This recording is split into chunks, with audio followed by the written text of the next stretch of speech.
झारखंड के रण में हिमंता बिस्वा शर्मा का ताबड़तोड़ चुनावी सभाएं जारी है। हिमंता ने सारठ और कोडरमा में मरकच्चों में चुनावी सभा को संबोधित किया। इस दौरान बांग्लादेशी घुसपैठ को लेकर राज्य सरकार पर वार किया। वहीं उन्होंने कहा कि हिंदू के बंटने का विरोधी फायदा उठा रहे हैं। देखिए रिपोर्ट। झारखंड के रण में हिमंता की हुंकार, सारठ और मरकच्चों में चुनावी सभा, घुसपैठ को लेकर राज्य सरकार पर वार। ये चुनाव सनातन को बचाने का चुनाव है। ये चुनाव सनातन को बचाने का चुनाव है। ये चुनाव सनातन को रक्षणाबेक्षण देने का चुनाव है। क्या आप लोग मानते हैं हेमंत सोरेन कभी भी घुसपैठियों को यहाँ से हटाएगा? कोई दिन हटाएगा? झारखंड के रण में बीजेपी सह प्रभारी हिमंता बिस्वा शर्मा की ताबड़तोड़ चुनावी सभाएं चल रही हैं। सारठ और कोडरमा के मरकच्चों में हिमंता बिस्वा शर्मा ने सभा को संबोधित किया। सारठ में उन्होंने बांग्लादेशी घुसपैठ को लेकर राज्य सरकार पर प्रहार किया और कहा कि हिंदू आपस में बंट रहे हैं, जिसका विरोधी फायदा उठा रहे हैं। हमारा समाज में एक ही समाज में 2-3 उम्मीदवार खड़ा होते हैं, वोट डिवाइड हो जाते हैं। कांग्रेस जेएमएम दोबारा आते हैं और 1 लाख घुसपैठियों को बुला के लेके आ गया। और ये सिलसिला झारखंड में शुरू हुआ है। तब तक ये सिलसिला बंद नहीं होगा जब तक हिंदू समाज एक नहीं होगा, तब तक ये सिलसिला चलते रहेगा। जब जब हम अपना बीच में लड़ेगा, जब तक हम अपने आप को बांध के रखूंगा, तब तक हमारा सुरक्षा नहीं होगा। सारठ में बीजेपी प्रत्याशी रणधीर सिंह के पक्ष में चुनावी सभा के दौरान हिमंता बिस्वा शर्मा ने मैया योजना को लेकर भी हेमंत सरकार पर सवाल उठाए।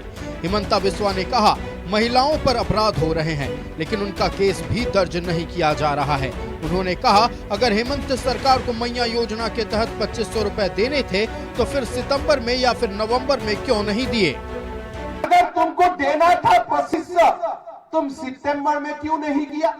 अक्टूबर में नहीं क्यों किया? नवंबर में नहीं किया? बोले मैं दिसंबर करूंगा। अरे तुम मुख्यमंत्री बनेगा तभी तो करेगा ना।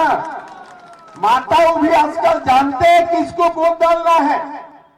पहले आपने बोला 1000 रुपया, बीजेपी ने बोला 2100 रुपया, तब आपने आनंद फानंद में कैबिनेट बुला के बोलता है 2500 रुपया। मैं भी डर गया, शायद दे ही देगा। फिर बोलते हैं मैं दिसंबर में दूंगा, पोस्ट देते चेक। वो अकाउंट में माले नहीं, आपको चेक लेके क्या करेगा बताइए? एक चेक लेके आप घूमते रहो। जब सीएम रहेगा तब तो बैंक सिग्नेचर मानेगा ना, सीएम नहीं रहेगा तो सिग्नेचर मानेगा क्या? सारठ के बाद कोडरमा के मरकच्चों में भी हिमंता बिस्वा शर्मा ने हुंकार भरी। कोडरमा प्रत्याशी नीरा यादव के पक्ष में हिमंता ने विशाल चुनावी सभा को संबोधित किया। इस मौके पर केंद्रीय मंत्री अन्नपूर्णा देवी भी मौजूद रहीं। हिमंता बिस्वा ने कहा कि एक विशेष वर्ग के वोट को लेकर हेमंत सरकार बांग्लादेशी घुसपैठियों पर कार्रवाई नहीं कर रही। यही कारण है कि आलमगीर आलम के घर से करोड़ों रुपए मिलने के बाद भी उनकी पत्नी को टिकट दिया गया। वहीं आदिवासी महिला पर अभद्र टिप्पणी करने पर भी मुख्यमंत्री ने इरफान अंसारी पर कार्रवाई नहीं की। यह सरकार इरफान अंसारी और आलमगीर आलम कब्जा करके रखा है। यह सरकार किसी का नहीं, खाली आलमगीर आलम और इरफान अंसारी का है।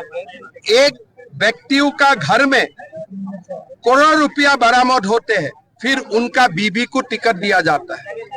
कोई व्यक्ति आदिवासी महिलाओं का ऊपर बुरी तरह टिप्पणी किया जाता है, फिर भी इरफान अंसारी को मंत्रिसभा से निकाला नहीं जाते हैं।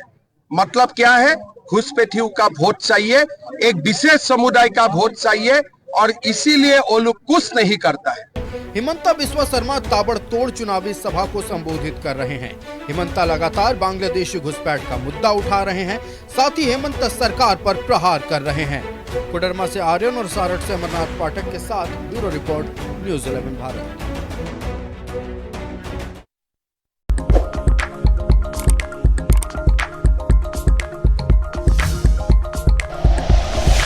Like and share videos, subscribe करें हमारा चैनल और प्रेस करें बेल आइकॉन। न्यूज़ 11 भारत, सच है तो दिखेगा।